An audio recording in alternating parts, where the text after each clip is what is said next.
The Tories go after the TV licence, the British left come to defend the BBC, and Rebecca Long-Bailey gets closer to becoming the next Labour leader. Right, hello everyone and welcome to another show. Now that Brexit is getting sorted, all the focus, not just this channel, but people across the country, is going to be about draining a swamp when it comes to everything else, from the BBC to the Supreme Court, the House of Lords and the whole of establishment. Now, when it comes to the BBC itself, over the last few years they've become completely ridiculous, and we're not just talking about the bias that every now and then we see from the organisation and the outlet. It's everything from the structure, the management, the license fee itself, the way the payment works. There's been a lot of corruption within the organisation over the last few decades anyway. Now, the Conservative Party, from the grassroots members, from the members of Parliament and now ministers, are now calling for the BBC to be reformed one way or another. Now, we've had Nicky Morgan talking to Nick Robinson about this issue, and she said that if this is going to be a people's government, which it is, then there's absolutely no problem with the government to actually listen to what ordinary people actually want. If they want change, we should give them change. And let's have a listen to what she said in her interview with Nick Robinson. I think the question is, people would, and it does come up on the doorsteps more and more, why do I pay my licence fee? I don't watch it, I don't agree with it. The story of the last few years in politics has been about Westminster not picking up on the signals from the public.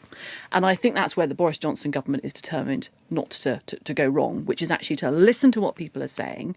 And it may well be eventually, this is the start of a process. Charter review takes quite a long time, and we may get to a wholly different place from where we think we're going to when we start out. But I do think people outside politics expect the politicians to ask those questions now, not just go, oh, it's all fine, it's all fine. And she's absolutely right, because over the last few years we've seen a number of examples from the BBC actually not behaving properly, and because this is an organisation where we as taxpayers basically fund it, and the people on the left always say, well, when something's basically nationalised, people control it. But people have no control over the BBC when it comes to the management, the programming or anything else, and this is why it gets into trouble. For example, this is back in 2013 when it was exposed when it comes to the executive payoffs. Large severance payments were given to departing BBC executives, and thanks to the National Audit Office that actually found this. We've had examples of, for example, Caroline Thompson, who received a total of £680,400 when she left in 2011. Deputy Director General Mark Byford also left in 2011 and got almost £1 million. And we've had, obviously, the CEO of BBC Worldwide who was also paid over £1 million in 2011. And as you can see, there are a number of other names here and a number of other examples.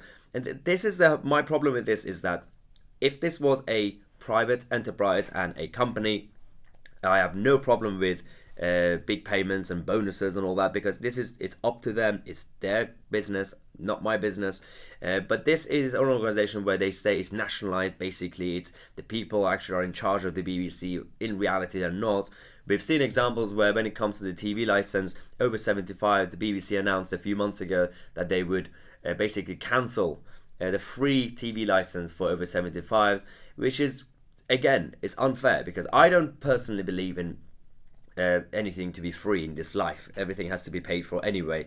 But when it comes to giving a free TV license to a group of people, and then you have a situation where the BBC says, well, we're not going to make any cuts ourselves in terms of our programming, but what we're going to be doing is we're going to take it away from ordinary people out there, the over 75. Now, the other interesting thing about this whole culture of the BBC is that every now and then, when a senior figure leaves the organisation, they come out and actually expose more stuff that's been going on, and from what they've seen. And we've had one of the former heads of the programming, Robbie Gibb, who also worked under Theresa May as the head director of communication, coming out and actually exposing the ridiculous culture of the BBC. Yes, Robbie Gibb has slammed the organisation for being out of touch and sneering.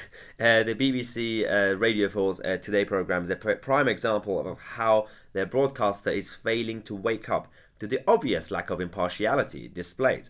The corporation's former head of programming, Robbie Gibb, has actually expose more stuff about the bias that the BBC have, and actually most of the time they don't even realize they're being biased. And it's absolutely ridiculous how they think what they say is the truth. So it's not really being biased against the facts, it's just the truth. For example, climate change as a debate, the way they run it. Now, on the other hand, we have the British left and the Guardian coming to defend the BBC. Obviously, this is Jonathan Freedland, who's wrote in The Guardian that without the BBC we could be facing a post-truth dystopia. The broadcaster, under renewed attack from the right, offers a rare space for all to agree on the facts. Don't take it for granted. Now, this is a very interesting article because firstly, he says that it's the right. There are a lot of ordinary people out there, millions of people out there, who are not necessarily on the right. They're just people. They're just voters. And they're not happy with the BBC. So don't blame everything on the right. But he says that if you find yourself afflicted by a sudden urge to destroy the BBC, I have an ideal remedy. Spend some time in the United States. After a few hours flicking between Fox News and MSNBC, should soon see you right. Okay, this is a big problem with this example. Because firstly, the American media culture is completely different. And despite the fact that obviously we know in America you either have an outlet saying we're right-wing or we're left-wing or liberal, conservative, at least you know where you stand with them. And the best thing to do in America is that, as a lot of people already know, is you listen to both sides, left, right, centre, all that, and then you do your own research and you form your own opinion. It's actually quite useful and helpful to listen to both sides and their type of arguments, rather than having the state basically trust the government, trust the state to tell you the truth. What is this, North Korea? The other problem I have with that example of The Guardian is that the British left always use America as an example of an alternative. It's like with healthcare. They say, well, if you get rid of the NHS, you basically want an American healthcare system. If you want to get rid of the BBC, you want basically Fox News and MSNBC. What about the rest of Europe? What about the rest of the world? Well, at least the democracies in the world. And yeah, so we are going to be covering this to see what the government will be doing exactly with the BBC license fee, because the subscription-based license would be obviously more ideal. It's the more modern version, but we'll get back to that because there's a big problem where a lot of people think if you get rid of the BBC as a whole, then what about all these good programs and these helpful programs that they have across the world?